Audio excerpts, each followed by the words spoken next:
જય ગૌ માતા, જય ઠાકોરજી, ધનરાજ પ્રાકૃતિક ફાર્મ, નારણભાઈ વસરા, ગુજરાત, રાજકોટ, ઉપલેટા. ખાસ હર્ષ અને ઉલ્લાસ થાય છે કે ઉપલેટાની પબ્લિકને અને ઉપલેટાની આજુબાજુની પબ્લિકને જે સારું, શુદ્ધ અને સાત્વિક ખાવાની જે ઈચ્છા રાખતા હોય પરમેનન્ટ કાયમીને માટે એક અમે એવું સ્થળ બનાવીએ છીએ જ્યાં ડાયરેક્ટ ફેમિલી ફાર્મર માટે કે ડાયરેક્ટ સીધા ગ્રાહક ખેડૂત, એટલે અમે એક અહીંયા નાનકડી એવી દુકાન ચાલુ કરવા જઈએ છીએ. હું છું, વિડીભાઈ છે અને અન્ય ખેડૂતો મળી અને અહીંયા ઉપલેટામાં એક એવું સ્થળ બનાવીએ છીએ. નીતિનભાઈ આગેડા છે, વિતુલભાઈ કડાણી છે, અમારે રાજુભાઈ પટોડિયા છે, આ બધાય મળી અને અહીંયા એક એવું સ્થળ બનાવીએ છીએ. અને આ શોપ ઉપર ગૌ આધારિત ખેતીની તમામ પ્રોડક્ટ બીજા નંબરમાં સવારે ઉઠી બ્રશથી લઈ સાબુ, શેમ્પુ ને બધી જ વસ્તુઓ જે ગાય આધારિત પ્રોડક્ટથી જે બનાવવામાં જે વસ્તુ આવે છે એ અમે અહીંયા આ દુકાન ઉપર ઉપલબ્ધ કરાવવાનો પ્રયત્ન અમે 100% કરશું. બધી જ આજુબાજુના વિસ્તારમાંથી અલગ અલગ જે ખેડૂતો જે પોતાની જણસ બનાવતા હશે એ પેકિંગ જે ખેડૂતો છે, ખેડૂતોને વેચાણનું જે પ્લેટફોર્મ નથી મળતું એ પ્લેટફોર્મ બનાવવાનો પ્રયત્ન કરી અને ઉપલેટાની પબ્લિકને પૂરું પાડવાનો અમે પ્રયત્ન કરશું. તો અમે આ દુકાન છે એ દુકાનમાં અમે જે અત્યારે જે ફૂટી લાગે છે એક એવું ઉદાહરણ બનાવવા માંગીએ છીએ કે ખરેખર મકાનમાં જે પેલા ગાયર કરતા એ અત્યારે લેટેસ્ટ ટેકનોલોજી પ્રમાણે જે અત્યારે જે નજીકથી બતાવો જે આ છે, આ ગોબર, ચોક પાવડર અને ચૂનો એના માધ્યમથી આ જે અત્યારે લેટેસ્ટ ગાયર કરવામાં આવી છે જે આપણે મકાનમાં આપણે કરી શકીએ, જે સાત્વિક, જે રેડિયેશન ફ્રી ગાયનું ગોબર જે કહેવામાં આવે છે એ અત્યારે અમે બનાવીએ છીએ અને એક સરસ મજાનો ઉમદા પ્રયોગ કરી અને એક સારું અને એક પબ્લિકમાં જે એક જાગૃતતા લઈ આવવાનો જે અમે પ્રયત્ન કરીએ છીએ.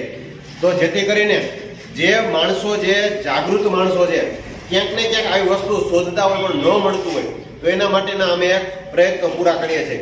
તો વિડીભાઈ આ વસ્તુ વિશે તમને થોડુંક માર્ગદર્શન દેશે અને ઉપલેટાની પબ્લિકને, આજુબાજુના જે રહેતા પબ્લિક છે ગ્રામ્ય વિસ્તારની, જેને શુદ્ધ અને સાત્વિક ખાવું છે, ઝેર મુક્ત ખાવું છે, એના માટેનું એક પ્લેટફોર્મ ઊભું કરીએ છીએ. અમારી પાસે ઘણી બધી એવી વસ્તુ હશે એમાં થોડીક વિડીભાઈ નજર નાખે. ખાસ તો જય ગૌ માતા. ખાસ તો આ કરવાનો પર્પઝ એટલા માટે છે કે અત્યારના સમયની અંદર ઝેરવાળું ખાઈને માણસોને અત્યારે બીમારીનું પ્રમાણ એટલું વધી ગયું છે. તો અહીંયા અમે ઉપલેટા અને રાજકોટ જિલ્લાના ખેડૂએ એક ગ્રુપ બનાવ્યું છે કે ડાયરેક્ટ ગ્રાહક ખેડૂત પાસેથી લઈએ, કોઈ કંપની પાસેથી નહીં. એટલે એક પંચમહાભૂત ખોરાક, ખાલી ઝેરમુક્ત નહીં, પૂરા ખનિજ તત્વો સહિતનું ખાવાનો આહાર અને ન્યુટ્રિશન બેઝ કે આજના સમયમાં જરૂરી થઈ ગયો છે. તો એ અમે આજે તો ખેડૂત તરીકે અમે આજે અમારી ફરજ બજાવવા એક અહીંયા અમે આવી રહ્યા છીએ. અને હરેક ખેડૂતો જે રાજકોટ જિલ્લાની અંદર સફળતા કરી અને પોતે જે ગાય આધારિત પ્રોડક્ટ બનાવતા હોય, ગૌમૂત્ર છે, ગાયના છાણમાંથી અર્ક છે, એ બધી વસ્તુ ખેડૂતોએ બનાવેલું, કોઈ કંપની એમાંથી બનાવેલો નહીં વસ્તુ ત્યારે ખેડૂતનો માંગ વેચાય. અને ટૂંક સમયમાં અમે ચાલુ કરવાની તૈયારીમાં છીએ. મને એ વાતનો આનંદ થયો કે આપણો વિડીયોના થોડાક દિવસ પહેલાં જ આપણે જે લેટેસ્ટ ગૌશાળા, જે રીચમાં રીચ એરિયાની જે ગૌશાળા હતી એનો વિડીયો મૂક્યો. ઓછામાં ઓછા 5 થી 7 જણાએ એના પોતાના ઘરમાં, પોતાની ગૌશાળામાં આ રીતે જે આ કુટી મારી એ રીતે મારવાનો નિર્ણય કર્યો.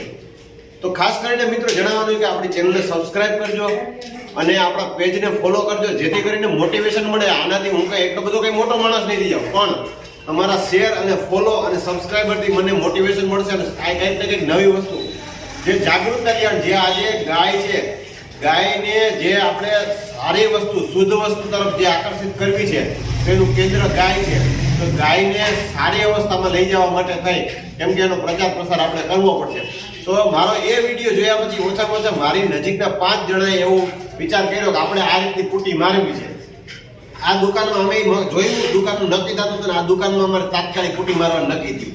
અને બીજા જે અત્યારે જે બાજુનું ગામ છે ત્યાં એ ભાઈ છે ખેડૂતે જેને મકાન બનાવ્યું છે, જે આમ એ છે સિટીમાં પણ વાડીએ ટૂંકમાં જાજો ટાઈમ વાડીએ રહેતા હોય, તો એને ડાયરેક્ટ ઇન્સ્ટન્ટ નિર્ણય લઈ લીધો મારા પૂરતું જે બનાવ્યું છે એમાં મારે આ કુટીમાં આ જે ગોબરની કુટી મારવી છે. તો ખાસ કરીને વિડીયો શેર કરજો અને આવી ગામડે તાલુકે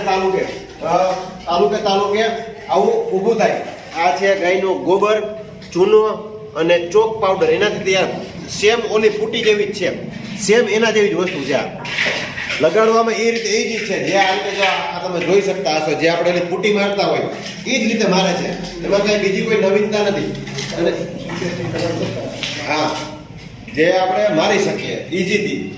એટલે ખાસ કરીને જો અત્યારે ઇકો ફ્રેન્ડલી કહેવાય એ રીતે અત્યારે જે આ છે, તો આનાથી ઘણા મોટા મોટા સિટીઓમાં તો જે કરે જ છે. તો ખાસ ગાય માટે જાગૃતતા લેવા માટેનો એક કોન્સેપ્ટ છે, અભિયાન છે, અને શુદ્ધ અને સાત્વિક ખાવાનું મળી રહે એના માટેનો અભિયાન છે. જય ગૌ માતા.